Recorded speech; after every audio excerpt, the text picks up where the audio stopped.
In this video, I'm going to be unboxing a Jandy motorized valve actuator. So a motorized valve actuator is essentially an invisible hand which turns valves for you, and this is what enables automation of swimming pool equipment. So this model that I'm going to be unboxing here is model number 4424. Let's go ahead and get started here. There's not a lot to see, but I want you to know what you're going to be getting in the box if you order one of these. So first things first, we have the actual motorized valve actuator itself, and then an extra long cord with which to supply it here.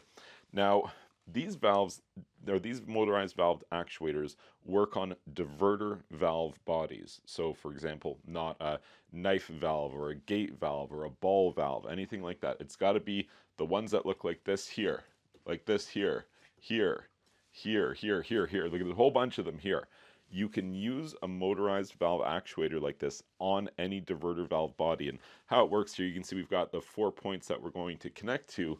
And depending on which valve you're talking about, because there's different sizes of valves. For example, this guy here is much larger than this one here, or this one. This will fit on both, but it works just a little bit different. On the smaller size valves, you're basically going to be taking out some of these existing screws and then replacing them. With this larger size valve, the existing screws stay, and there's a second set of holes here which we can utilize for mounting. And that brings me to an important point here as part of this unboxing video. I'm talking about these screws, and if you were to try to do this with the ones that came with it, they're not going to be long enough. That's why they include 4 of these extra long screws in the box. So this thing is pretty straightforward. I'll show you an example here of how this is going to work. First, drop the knob on the ground. Take your motorized valve actuator,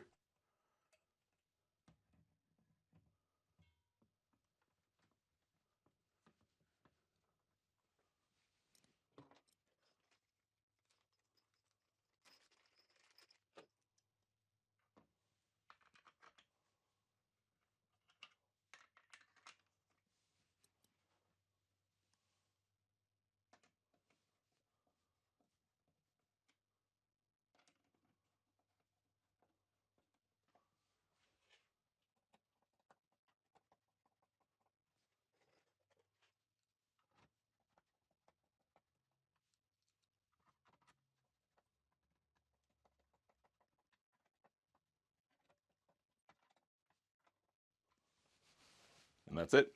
You don't want to crank the heck out of it. This is plastic components. We're not working with galvanized steel here. So snug, not overly tight. And then of course you can take the handle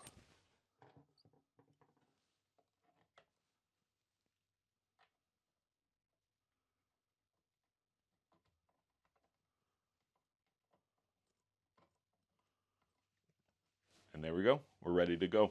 Run this back to your automation panel, and now we have actuation control over this diverter valve. I thought you might be interested to know, so I checked it out. This cord is 20 feet long, and if that matters to you, well, now you know. Fantastic stuff. I hope you found this information helpful, and if you did, please like this video, subscribe to my YouTube channel, and you can check out my website, swimmingpoolsteve.com.